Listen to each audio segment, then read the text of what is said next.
कैसे गुजर रही है जिंदगी। क्या बताऊं कालू भाई, मैं अपने बच्चों से तो बहुत दुखी हूँ। अब आप ही कोई उपाय सुझाओ, मेरे तो कुछ समझ में नहीं आ रहा। तुम चिंता ना करो मिनी बहन, मेरे पास एक योजना है। कालू कौवे की बात सुन मीनी ने अपना कान कालू कौवे की तरफ कर दिया और कालू ने उसे एक उपाय बताया। कालू कौवे की सारी बात सुनकर मीनी चिड़िया उससे बोली, क्या योजना काम करेगी? मुझ पर विश्वास करो मिनी बहन, जैसे मैंने कहा है तुम बस वैसे ही करना और फिर देखना। अच्छा, तो फिर मैं चलती हूँ कालू भाई।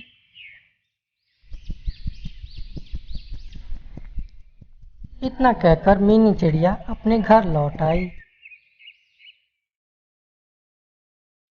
और अगली सुबह वह रोज की तरह भोजन की तलाश में जाने लगी, लेकिन जाने से पहले अपने बच्चों को बुलाया और समझाते हुए बोली, देखो बच्चों, मैं तुम लोगों के लिए कुछ खाने के लिए लाने जा रही हूँ।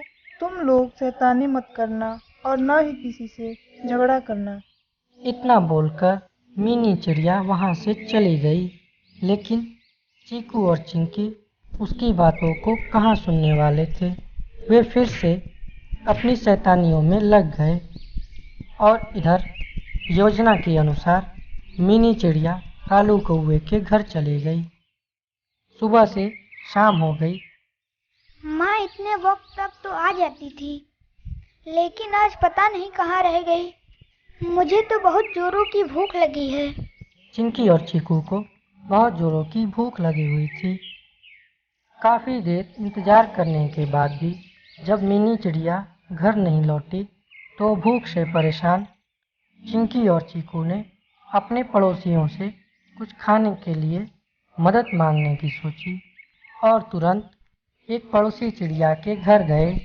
वहां जाकर चीकू ने बोला, चमेली आंटी, हमारी माँ सुबह को ही खाना लाने गई थी, लेकिन अभी तक वापस नहीं लौटी। क्या आप हमें कुछ खाने को दे सकती हो?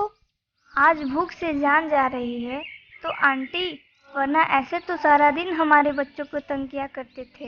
हैं? भागो, यहाँ से तुम्हें कोई खाना वाना नहीं मिलेगा। चमेली की बात सुनकर वे दोनों वहां से चले गए, लेकिन करते भी क्या, उन्हें इतनी तेज भूख जो लगी थी कि कुछ समझ ही नहीं आ रहा था। उन दोनों ने और भी पड़ोसियों से मदद लेने की सोची, लेकिन पहले से ही उनकी हरकतों से नाराज किसी पड़ोसी ने उनकी मदद नहीं की। अंत में थक हार कर वे दोनों वापस अपने घर लौट आए। धीरे धीरे 1-2 दिन बीत चुके थे।